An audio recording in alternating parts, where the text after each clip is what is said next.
Tonight, new details on a deadly crash that killed a former Denfeld High School football player.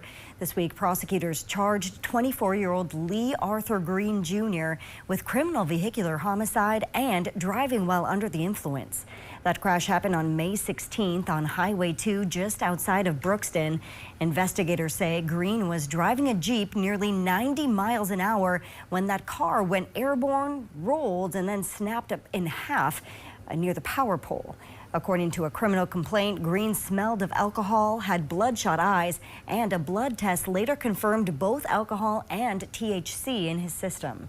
Records show that Green's license was already revoked at the time of the crash from a DWI conviction last year. Green has been summoned to court and is not in custody. In the passenger seat of that Jeep was 23-year-old Keyshawn Beckom, who died at the scene. Keyshawn was a former Denfeld High School student and a football player there. After the crash, family and friends held a celebration of life for him, remembering his contagious laugh while urging others to always find a safe ride home.